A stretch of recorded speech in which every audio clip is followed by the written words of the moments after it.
An early morning start takes our three adventurers, Kasila from Brazil, Kezia from Kenya, and Gabi from Germany, to a place where the sun always shines, where a rich ecosystem exists, and the only place in the world where people can encounter wild meerkats. Our guide not only knows a great deal about these fascinating creatures, but also takes a keen interest in researching their behavior and making new discoveries. For meerkats, there is not just safety in numbers, there is also companionship. These agile creatures are able to kill and even eat venomous snakes and scorpions without being hurt. They are able to survive without drinking water, getting their moisture from eating certain plants. In dry parts of the world, animals need special skills to survive. Meerkats are no exception.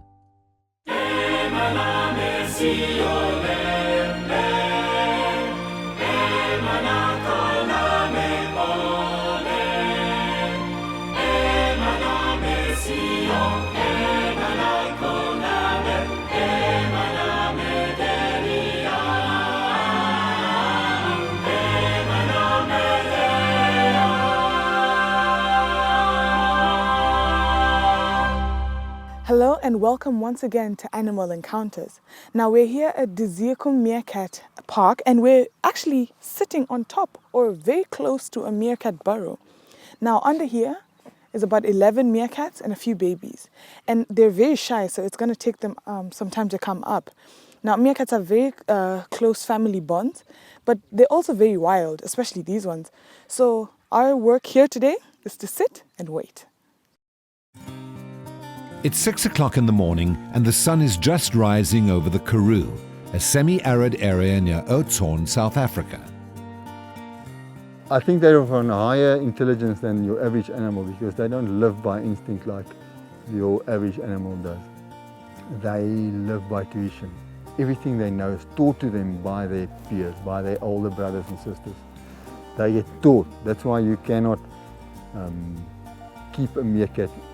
Take a meerkat that's been in captivity and bring him out here. You can't release them here because they don't do well because nobody has taught them. So, but let's drink our coffee. Meerkat is a universal word. It's like apartheid. It's a universal word. You don't get it in a different language. Meerkat is a meerkat, but the Dutch also call it an Erdman. And an Erdmännchen in German, but the rest of the world call them meerkat. The fancy guys call it sericata, but I don't use those fancy words. I'm not a scientist. One thing about a meerkat, they do a sensory thing in the morning and they refresh the picture in their mind. They got a photographic memory and they take a picture of everything in their surroundings. If anything changes, it's dangerous. So your position, if you want to take the cameras, try to be in a position where you can get all the shots you want without moving too far away. If you move, it's going to be a move and then you've got to be there for a while because let them get used to you there. And your movements, please don't scratch your head like that. Just a flowing motion. And anything with slings. If you hand the camera to somebody with a sling on it, that is a snake, and they don't like those. So take a sling and then hand it. Okay.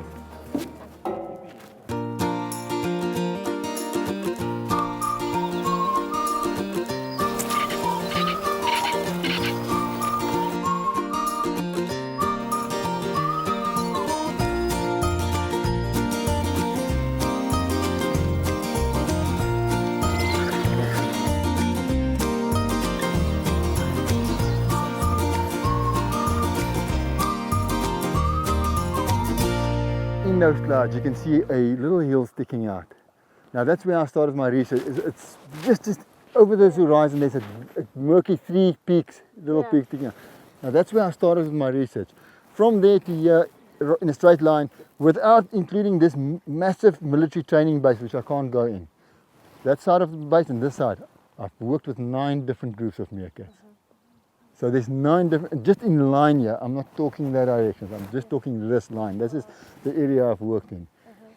The weather is good, it's warm, they might come out any moment. So listen for my voice. If I say stop, where you are, freeze, let them, the one that comes out first, just get used to you and then move further, but go on with it now. Average family size is between 20 to 25, that's an average meerkat size. Then you get your super groups that's like 50, but they're not sustainable. Under 20 is a sustainable group, and this group was 6 when I found them. They've grown up to 13. I've lost 2 in the meantime, 1 to predators, 1 to a boyfriend, gone off to start their own family, and then she's now had babies the 25th of last month, which is 2 weeks ago, and the babies come out the first time in about 3.5 weeks. You see them for the first time. D.V. Glenister loves the Karoo. He loves the wide open spaces, the fresh air, the beautiful mountain ranges and the sunshiny days, of which there are an average 330 per year. D.V. runs a company called Meerkat Adventures. On most mornings he takes guests out to see the wild meerkats. Habituation took him around 6 months. He would start at 300 meters and then come closer and closer until the meerkats accepted him. Later, he was able to bring guests for close-up encounters with the meerkats. Not much research has been done on meerkats, and so D.V. has a keen interest recording new discoveries about meerkat behavior. I feel so privileged to be here because this is the only place in the world that you can come so close to wild meerkats. Finally, 2 meerkats made their appearance from the burrows beneath the ground. Was it 2 of the 3 musketeers, 3 babies. The dominant female is the second one from the left, and then the one away from there's 2 standing. The one on this side is another mature female. That's the only mature female in the group other than the dominant female, and she's also lactating at the moment because there's babies. Mature females in the family are not allowed to breed, but they have the function of raising their mother's young. They even lactate and feed their babies. There is no such a meaning to the word serikata, but the closest related word to that is surrogate. They are surrogate mothers to their mother's young. That is my conclusion.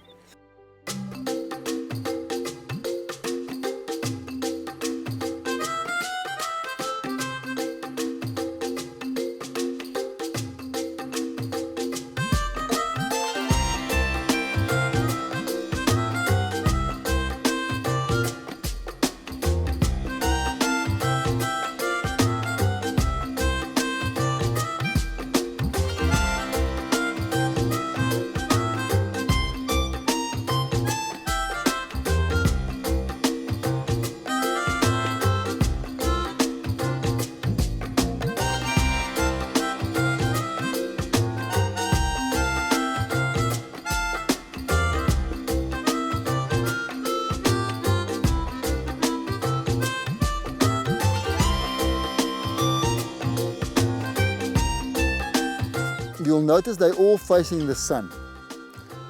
They are regulating their body temperature. Even though they're mammals and they can shiver like you and me to generate heat, shivering burns fuel, and that fuel is body fat. They do not carry body fat. So when they shiver, they burn body fuel, body tissue, and that will then take much longer to rebuild your body tissue than body fat. So they can't afford to lose any body tissue. They've got a built-in solar panel in their tummies area, which have got a lot of veins and blood vessels. The skin is darker on their tummies, and they're facing the sun. It's a very sensitive such a thing. If I go, and I put if I want to move a meerkat's position, I can control them in a way by just get Look at the first meerkat on closest to you. I'm going to move her from the position she's standing.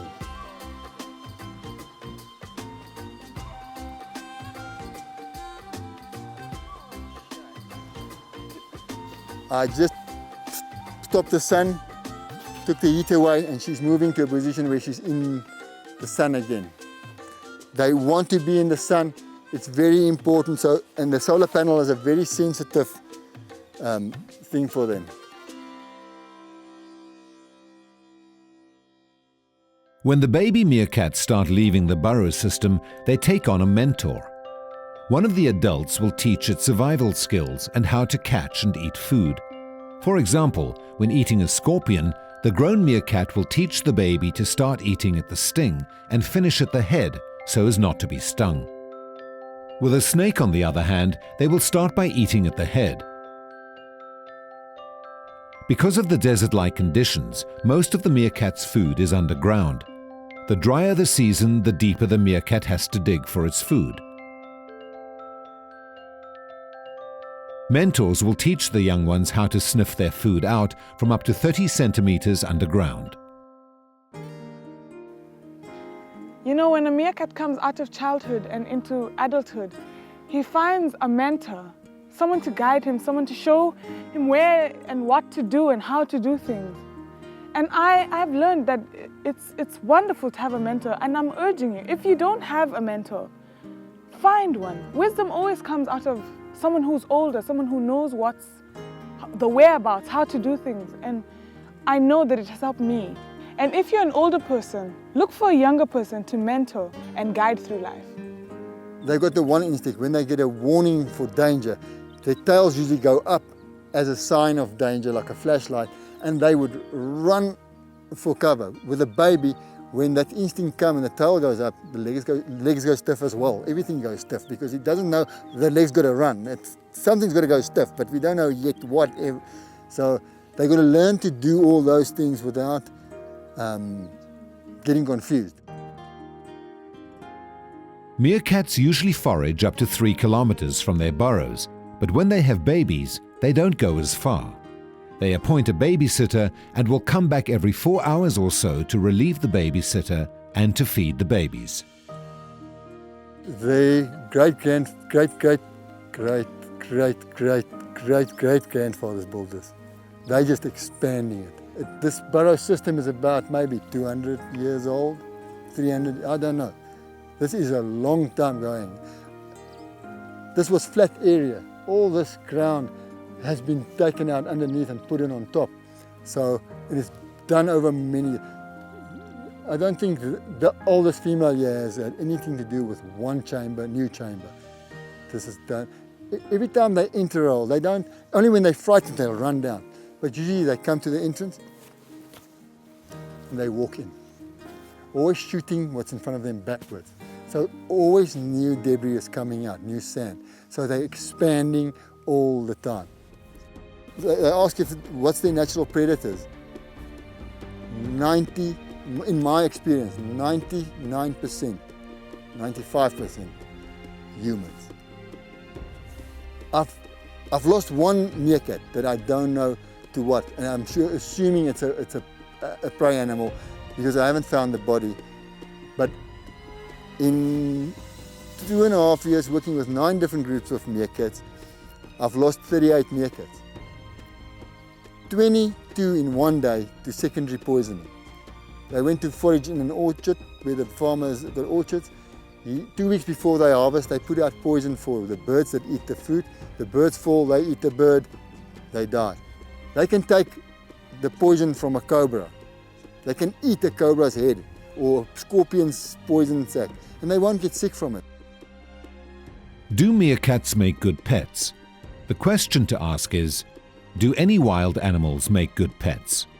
The only meerkat sanctuary in the world is in California somewhere, which is funny, but it just brought my attention to the fact that there's a problem with the pet trade, and that is where I come in. I'm not a conservationist as such. If you know of anybody that has a meerkat as a pet, because they will not have that meerkat for longer than a year. Then they won't want it anymore because of its nature. It's going to be either put in a small cage in the backyard, or just dumped in somewhere in an open field, because people don't want to expose themselves to having an illegal pet, because it is illegal. It doesn't matter where you go. I know some American states you don't need exotic permits for exotic pets, but it is illegal to have a meerkat because it carries rabies. If it eats a rotten animal, it can carry the rabies, and if it bites you and you got the rabies, you can die. The thing is to do is contact a local nature conservation officer and say there's a meerkat, and they should take it away. They unfortunately gonna euthanize it. The Kezia Guest Farm is 8 kilometers from Oudtshoorn. On the Mossel Bay Road, we have stunning mountains right around. The Kezia also have stunning views on the Olifants River bed. There's lots of fish. We can hear the fish eagle pair every day. Other activities we have is bicycling, fishing. You can walk around in safety. I started about 10 years ago with the guest house. It was a normal house, and gradually I renovated rooms and then add more and more. And this is a whole package. I love what I'm doing. I love people, cooking, interior designing. I also love to spoil people a little bit. On the 2,000-hectare farm of Dezirku, the meerkat project is being run.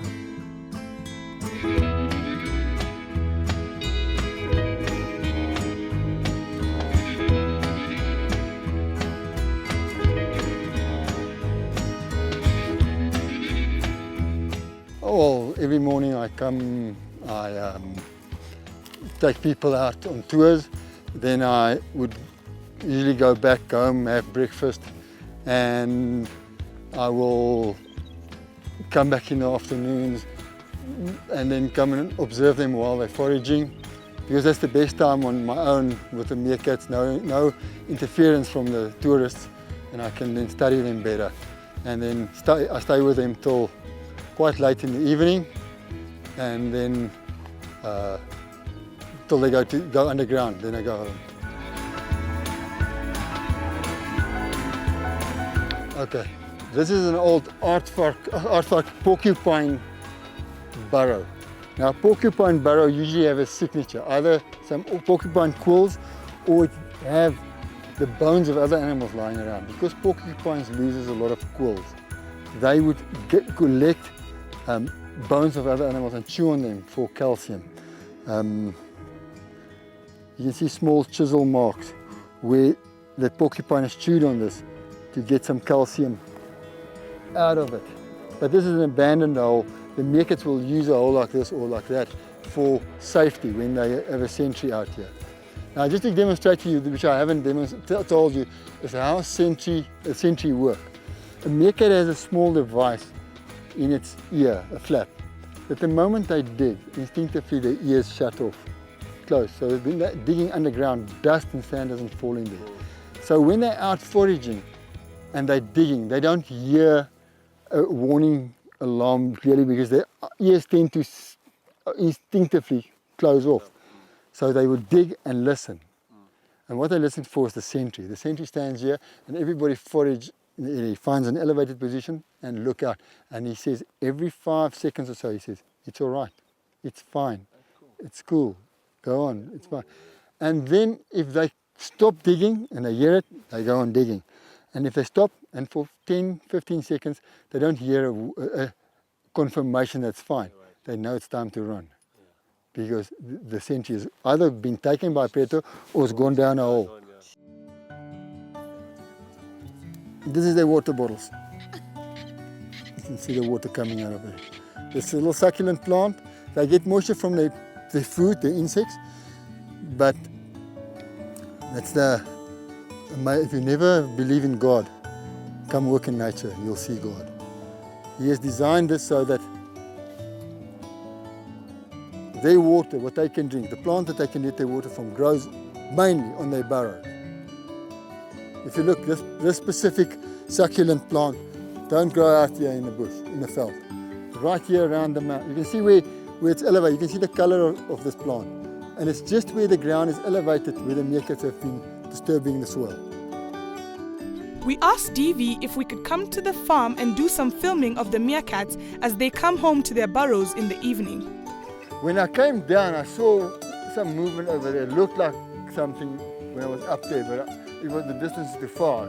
I couldn't be sure. At first, he wasn't sure. The meerkats were not used to people besides himself coming at that time.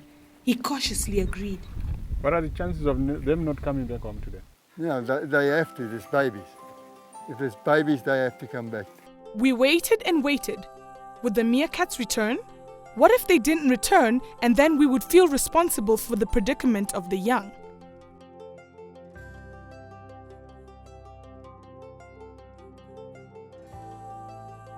To our relief, they started appearing apparently out of nowhere. Can you see them? Right here. They're coming down the road now.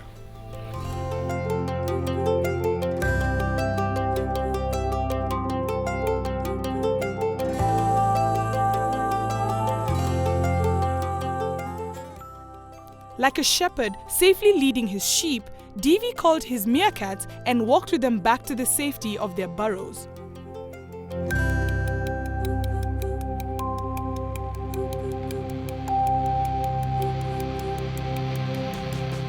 I was amazed at how the meerkats trusted Devi. They trusted that the strangers he brought to observe them every day are not going to harm them. I observed a very deep trusting relationship here between man and beast. There is such a sense of community among the meerkats. Each meerkat has a particular task, whether it be the sentry that warns the mob about danger, or the babysitter that takes special care of the new babies. Each one is dedicated. It works toward the well-being of the community. From the solar panels on the chests of the meerkats to the way in which their ears conveniently close while they are burrowing and the way in which they sense temperature, these are all evidence of intricate design. I believe that God took great delight in designing the lives of meerkats. Der Tag neigt sich dem Ende zu und die Erdmännchen verschwinden wieder in ihrem Bau. Dort werden sie eng aneinander gekuschelt die Nacht verbringen. Bei der Begegnung mit den Erdmännchen haben mich nicht nur die Tiere selbst fasziniert, sondern auch wie Gott für die Tiere sorgt. So wachsen zum Beispiel die Pflanzen, mit der Erdmännchen ihren Flüssigkeitshaushalt ausgleichen, nur auf Erdreich, das bewegt wurde, also genau auf dem Bau der Erdmännchen. Faszinierend, oder? Das waren meine tierischen Begegnungen für heute. Ich freue mich schon auf das nächste Mal. Devi loves his meerkats, and he also loves his creator. The same God that created these amazing creatures created the sun, moon, and the stars.